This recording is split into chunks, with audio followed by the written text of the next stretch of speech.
For over a decade, a shadow crept through the suburbs of California. By day, it was just life, normal, sun-drenched, suburban life. Kids played in front yards. Couples hosted dinner parties.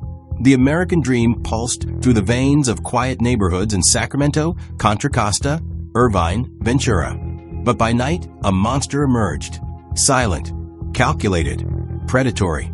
This wasn't just a criminal. He was something else entirely. He didn't just break into homes. He invaded people's sense of safety. He turned family bedrooms into places of dread. And he always slipped away, disappearing into the night like a ghost. The media gave him names: the East Area Rapist, the original Night Stalker, each one colder than the last. But it would take decades, for long decades, before the world would finally meet him. And when the truth came, it came with a gasp. Not a drifter, not a madman in the shadows.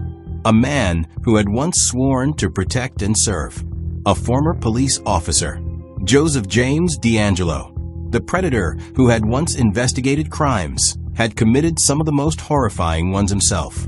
He had lived among us, married, had children, mowed his lawn, smiled at neighbors, all while hiding an unthinkable double life. For years, investigators chased leads that vanished like smoke.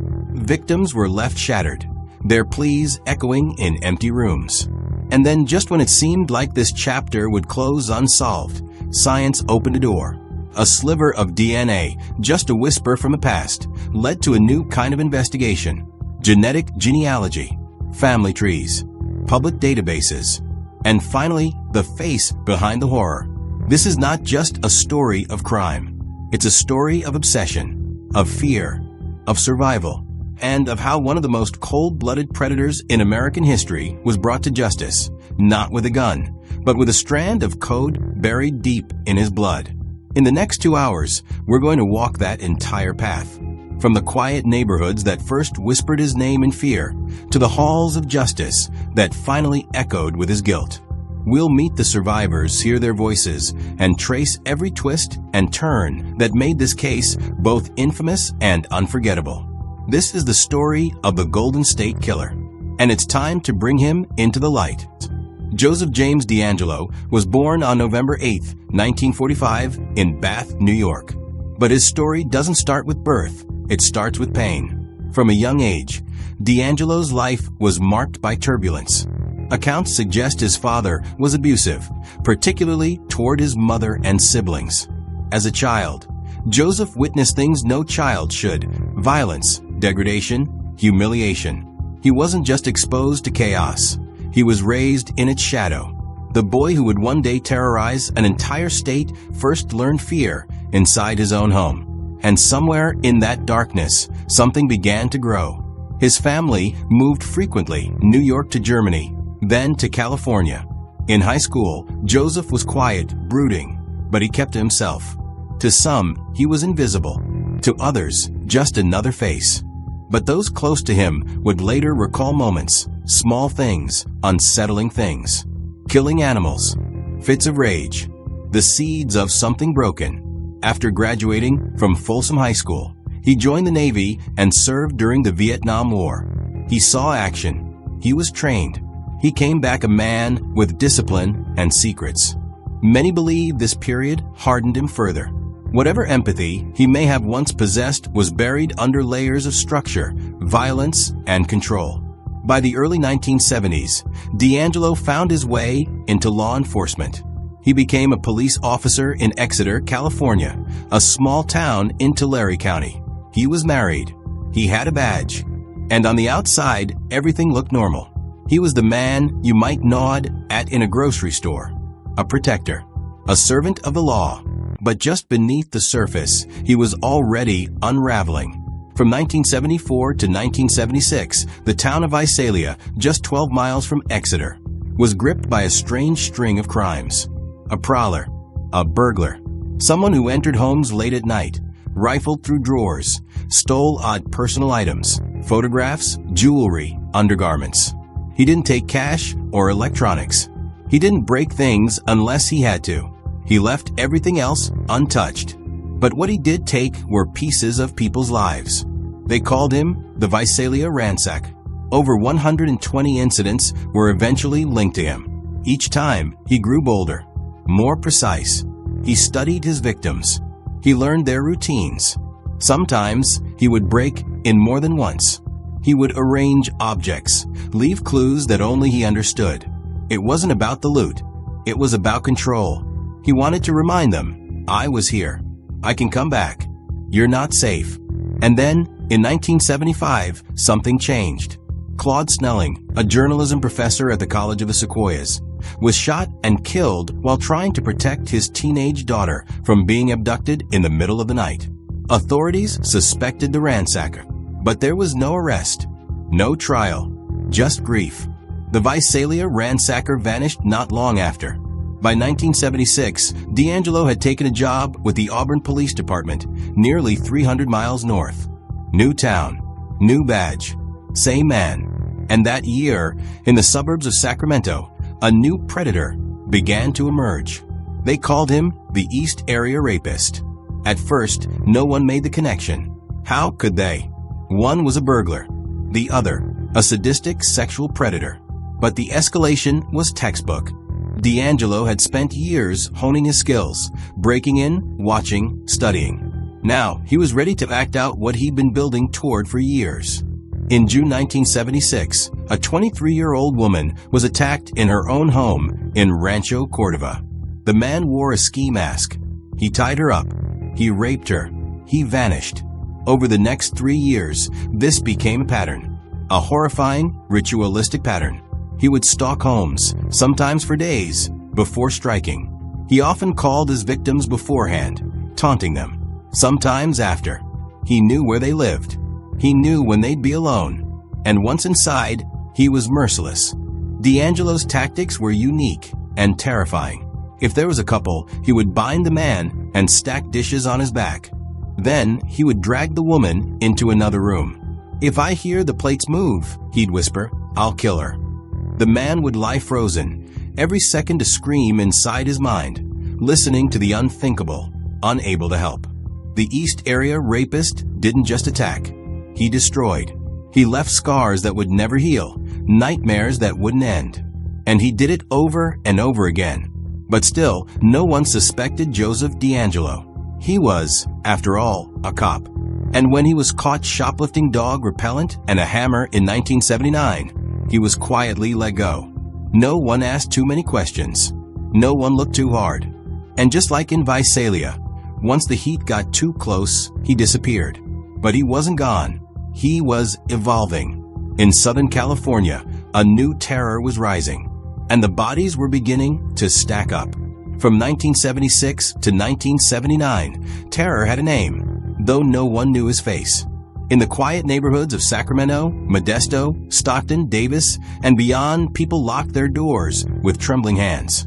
Husbands double-checked the windows. Mothers kept lights on through the night. But it didn't matter. He always found a way in. He was silent. He was calculated. He was the East Area Rapist. He didn't smash windows. He didn't force his way in with violence. No, he was more patient than that. He studied his victims. He stalked them. He learned their routines, their habits, their vulnerabilities. He often crept into their homes days before the attack, unlocking windows, unloading weapons, laying the groundwork like a man preparing a stage for his performance. Then, late at night, he returned. He wore a ski mask. He carried a flashlight, one of those big, blinding mag lights, and he held it up to his face so all his victims could see was a bright beam of light and the cold silhouette of a man who had come to steal their safety. He had a gun and a knife. But the real weapons were his words and the terrifying control he exercised over every scene. He'd whisper low and cruel, "Shut up or I'll kill you." He didn't scream. He didn't panic. He had done this before.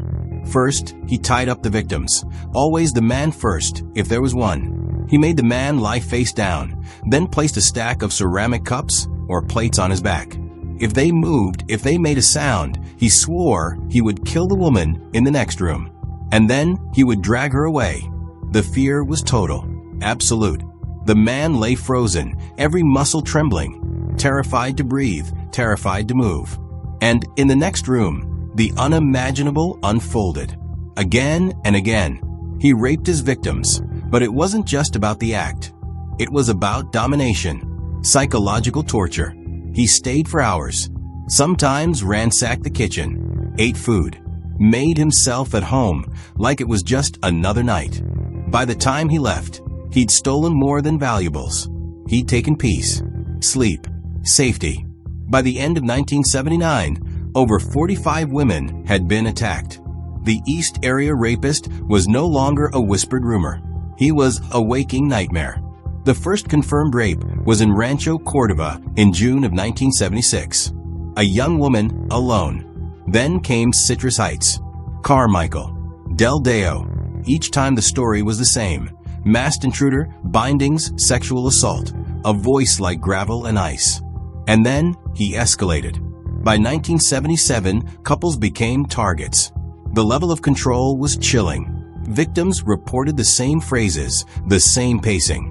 It was as if he was reading from a script. One survivor recalled how, in the middle of the attack, he paused as if savoring the moment. Then he whispered, "I'll be gone before you even get your legs untied." And he was. Every time, police were overwhelmed. They had no fingerprints, no witnesses.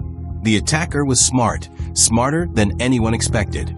He left behind almost nothing, and he struck in different jurisdictions, confusing investigations, stalling momentum. Each county had its own detectives, its own theories, and he knew it.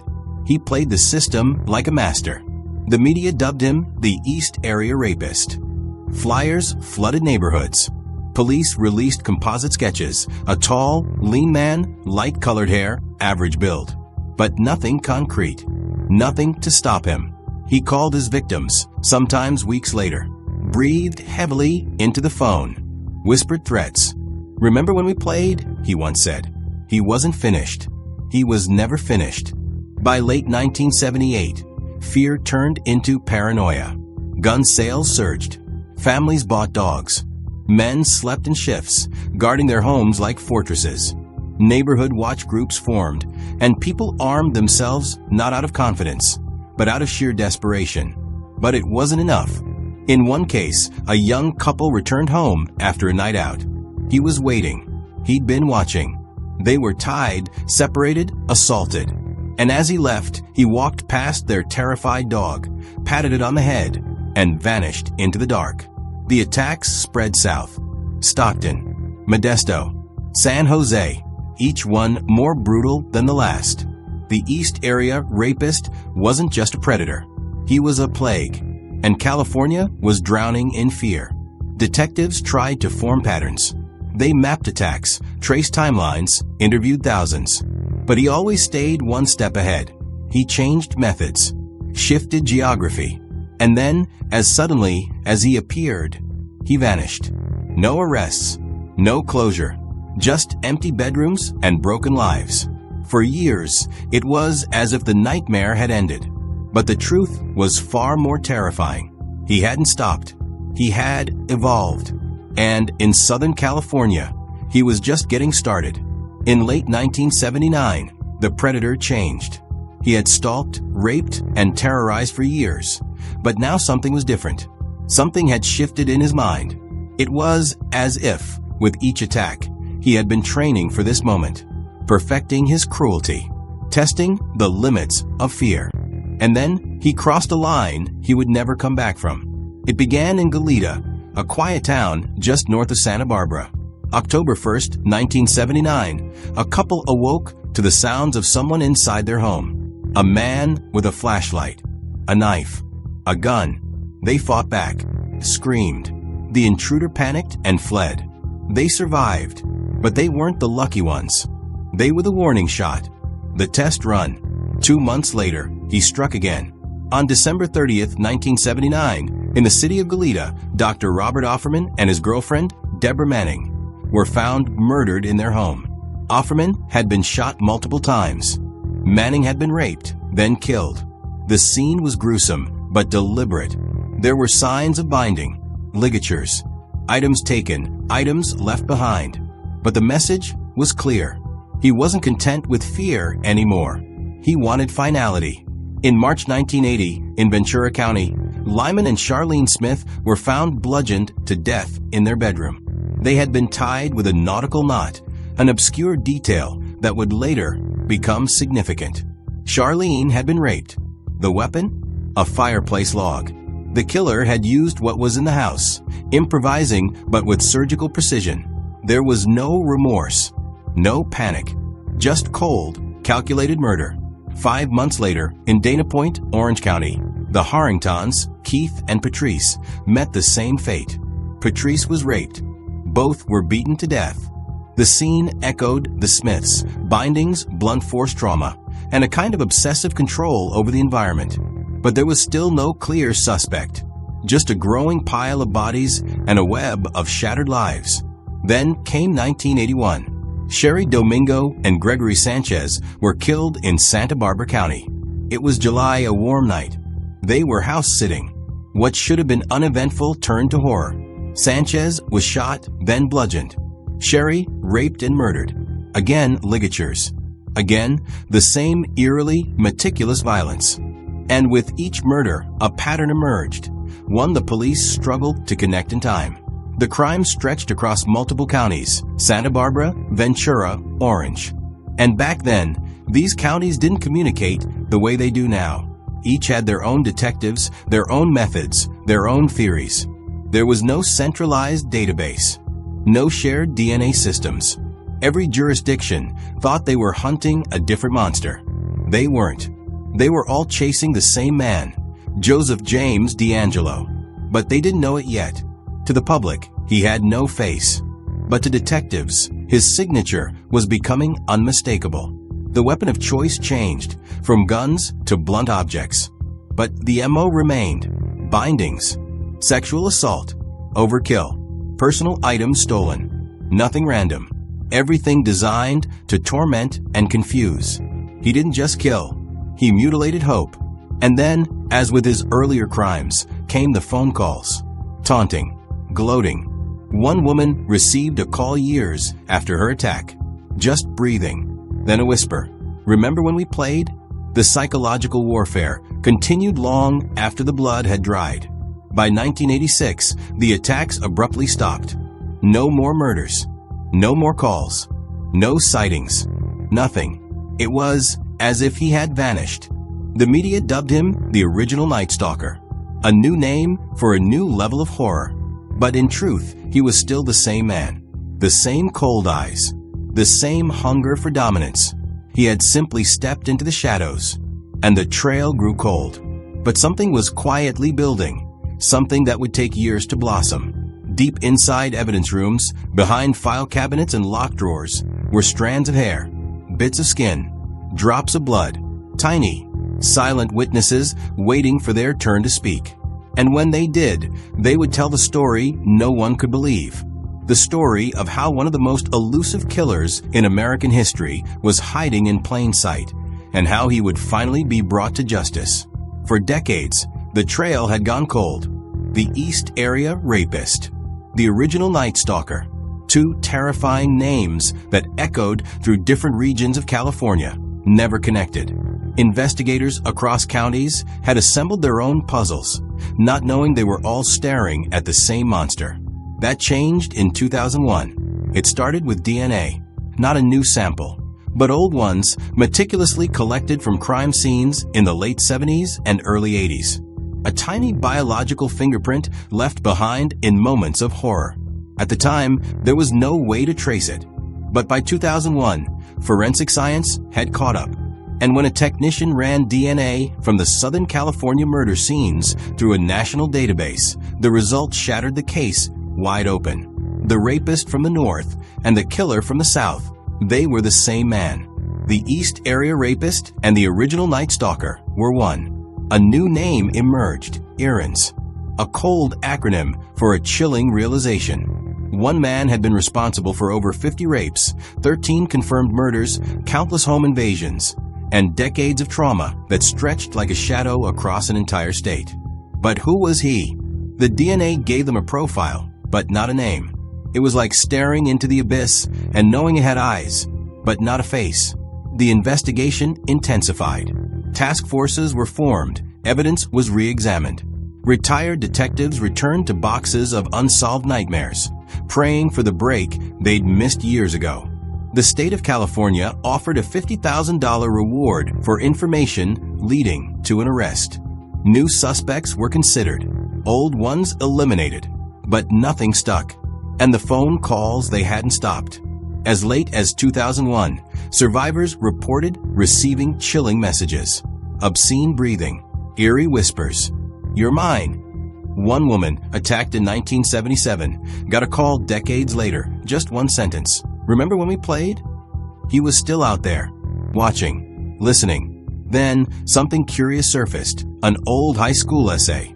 It was bizarre angry, a rambling letter found in the area of one of the early rapes, titled Punishment. The author raged about being wronged, misunderstood. Investigators wondered, was this a glimpse into the psyche of the killer? A teenage DeAngelo, perhaps? No one could be sure, but it was the kind of clue that lingered. And then came a voice the world didn't expect. Michelle McNamara, a journalist, a true crime writer, and the woman who, more than anyone, refused to let the monster go unnoticed. She didn't work in law enforcement. She wasn't a forensic analyst. But she had something else: obsession, empathy, and a fierce determination to speak for the victims who had long been silenced. Michelle immersed herself in the case. She pored over files, interviewed survivors, compared timelines. She gave him a name that humanized the terror: the Golden State Killer. It stuck. It unified the story. It gave shape to a myth. And in 2018, just 2 years after Michelle tragically passed away in her sleep, the name she helped create would be broadcast around the world as a real man was finally unmasked. But before that moment came, law enforcement had to take one more leap, a new kind of investigation. DNA had linked the crimes, but matching it to a person? That was another matter entirely. They needed something radical, something untried. They turned to Genealogy. Investigators uploaded the Golden State Killer's DNA into Genealogy, a public database where people submitted DNA to trace ancestry. It wasn't a direct match, but it was close enough to build a family tree. From there, they tracked relatives, narrowed it down generation by generation, until one name rose to the top: Joseph James DeAngelo, a former cop, a man who'd once patrolled the streets he later terrorized, a man whose trail had gone cold because he had worn a badge. They put him under surveillance, collected, discarded DNA from his trash, and when they tested it, it was a match. For decades, 13 murders, 50 rapes, one name: Joseph James DeAngelo. On April 24, 2018, he was arrested outside his home in Citrus Heights. He was 72. The neighbors were stunned. He was just an old man with a temper. Who could have imagined? But the survivors, they knew. The fear, the voice, the eyes, they never forgot. And now they had a name, a face, a man who would finally be forced to answer for the horrors he had wrought. The manhunt was over, but the reckoning had just begun. By the end of 2017, the case had spanned more than 40 years. Dozens of investigators had pored over it. Hundreds of witnesses had been interviewed. Thousands of lives had been touched by the shadow of a man who always vanished before dawn. And then came a breakthrough from the most unexpected corner of science: genealogy. It started with an idea. What if the killer's DNA, already extracted and preserved from crime scenes, was uploaded not into a criminal database, but a public one? Genealogy, a site where everyday people submitted their genetic profiles to find long-lost relatives. No subpoenas, no warrants, just raw DNA and a sprawling forest of family trees. In late 2017, detectives uploaded the profile of the Golden State Killer, and the results came back. Not a direct match, but close, a distant cousin. From that single clue, investigators began a meticulous process, building branches, tracking marriages, births, deaths. The family tree slowly took shape. Names emerged. Generations narrowed. Then came a man who checked every box. born in 1945, lived in California, former law enforcement. Joseph James DeAngelo, a retired police officer who had worked in Exeter and Auburn in the 70s, fired for shoplifting, a hammer and dog repellent, of all things. An odd red flag, but not enough back then to raise suspicion. He had disappeared quietly, just as the attacks had escalated. Now, decades later, it all lined up. Still, they needed confirmation. Surveillance was set up. Agents watched his house in Citrus Heights.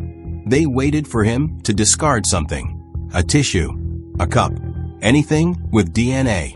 He tossed a piece of trash. They retrieved it, tested it, and the results were as clear as they were chilling. It was him. The Golden State Killer had a name, a face, a home, a front lawn. He had been hiding in plain sight all along. On April 24, 2018, just after 6 a.m., law enforcement moved in. Joseph James DeAngelo, age 72, was standing in his driveway. The officers approached, guns drawn. His reaction? He was very surprised, one arresting officer later said. He looked at us like, "How did you find me?" The answer? Science, perseverance, and a relentless refusal to let his victims be forgotten. Inside his home, the evidence was subtle. Tools, keepsakes, echoes of a life lived in 2 dimensions. To his neighbors, he had always been a little strange. He yelled at invisible people, ranted in his garage, but he was quiet. He kept to himself. No one imagined that behind the weathered walls of that suburban house lived one of the most prolific and sadistic criminals in American history. News of the arrest swept across the country. Survivors wept.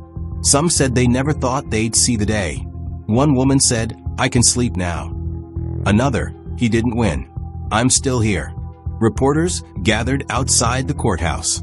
Social media lit up. Michelle McNamara's name trended. Her posthumous book, I'll Be Gone in the Dark, placed on bestseller lists. It felt like justice, long delayed, but finally delivered. And for the victims, it wasn't just about punishment. It was about knowing the truth, about seeing the man who had haunted them for decades, shackled and silent. He had terrorized California under the cover of darkness.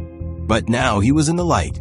After 40 years of silence, Joseph James DeAngelo finally stood before a courtroom. The arrest had pulled him from the shadows.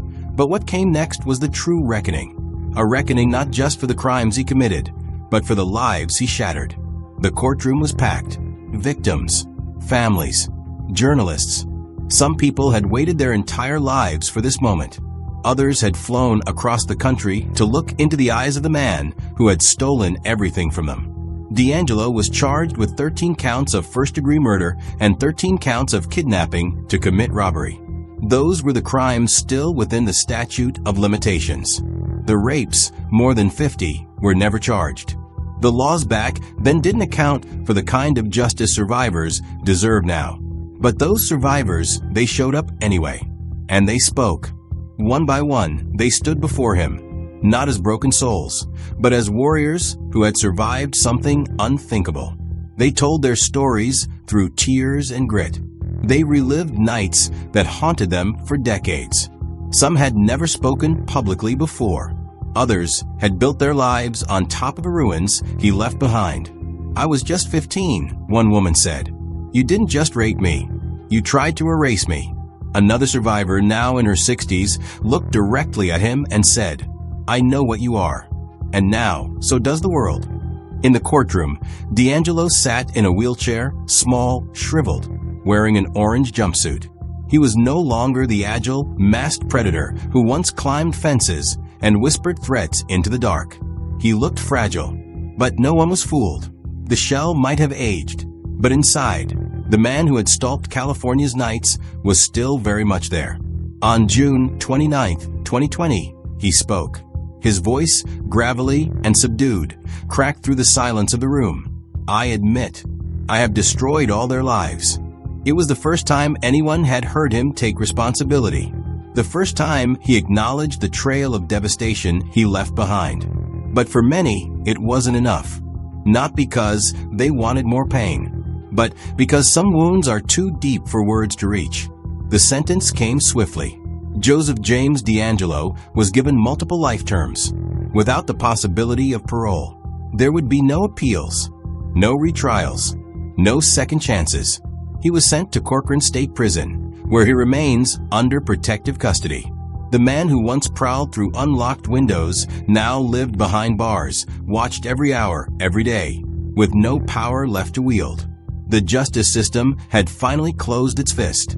For the survivors, there was no true closure. Not in the Hollywood sense. But there was something else.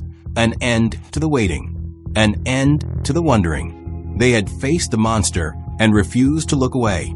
And in doing so, they reclaimed something no courtroom could ever deliver. Dignity, power, and peace. Joseph James DeAngelo had taken so much. But in the end, he didn't get away. Not with silence. Not with anonymity. Not with history forgetting what he had done. His name is now etched in shame. His crimes catalogued. His face exposed. And the voices of those he tried to silence? They echo louder than ever before. With Joseph James DeAngelo behind bars, the story didn't end. If anything, it began a new chapter. His arrest ignited something far bigger than a single courtroom verdict. It lit a fire in the heart of a movement. A resurgence in true crime storytelling. A reckoning in forensic science. A debate about privacy that still echoes through law schools and living rooms alike. The case captured the world's attention not just because of its brutality, but because of how it was solved. It reminded people that even the coldest cases could be thawed by time, tenacity, and technology. And suddenly, everyone was listening. Podcasts like Case File and Criminology poured over the details, episode by episode, unraveling the mystery for millions of listeners. They didn't just report, they analyzed. They humanized. They brought attention to victims whose names had once been reduced to case numbers in dusty police files. Michelle McNamara's book, I'll Be Gone in the Dark, became a bestseller. More than that, it became a battle cry, a testament to what can happen when one person refuses to look away. HBO turned the book into a docuseries, bringing the pain, the investigation, and the relentless search for justice into living rooms around the world. True crime wasn't just entertainment anymore. It was education. It was advocacy. But with that spotlight came difficult questions. Forensic genealogy, hailed as the breakthrough that caught the Golden State Killer, was suddenly on trial in the court of public opinion. It worked. But at what cost? The method involved using a public genealogy site, GEDmatch, where people had uploaded their DNA for the purpose of learning about family history or ancestry. They hadn't agreed to help solve crimes. And yet, their DNA had become the key to unlocking one of the most notorious cases in American history. Ethicists and privacy advocates sounded the alarm. Was this a slippery slope? Could it lead to surveillance states, wrongful arrests, government overreach? The other side pushed back just as hard. What about justice? What about the families who had waited decades? What about the lives shattered and the killers still walking free? If the technology exists to solve murder, are we really going to ignore it in the name of abstract privacy? The debate is still raging, and it's not going anywhere. But even amid the controversy, change came. In California, lawmakers passed Proposition 69, an expansion of the state's DNA collection laws. It allowed law enforcement to collect DNA from all felony arrestees, not just those convicted. Supporters called it a necessary evolution. Critics called it an invasion. But the numbers spoke for themselves. Cold cases began cracking open like never before. The legacy of the Golden State Killer case is massive. It reshaped how we investigate crime. It redefined what's possible when we refuse to give up. And most importantly, it reminded us that justice delayed is not always justice denied.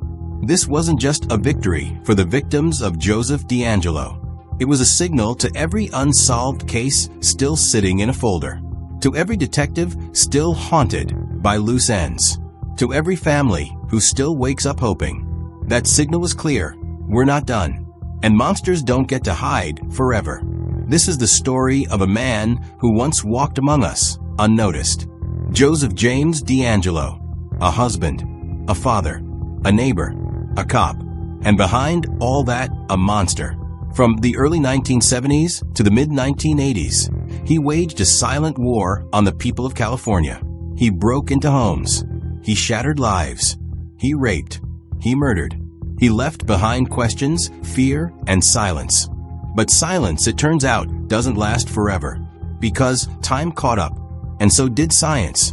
What began as a sprawling crime spree ended in a courtroom, thanks to a strand of DNA no bigger than a grain of sand. Thanks to people who refused to give up. Detectives, survivors, writers, scientists, all connected by the belief that justice, no matter how delayed, is still justice. And as the Golden State Killer sits behind bars for the rest of his life, we're left with lessons far beyond the horror. First, DNA technology is not just a forensic tool. It's a time machine. It reaches into the past and drags the truth into the present. It changes everything we know about solving crime. Second, interagency cooperation isn't optional. It's vital.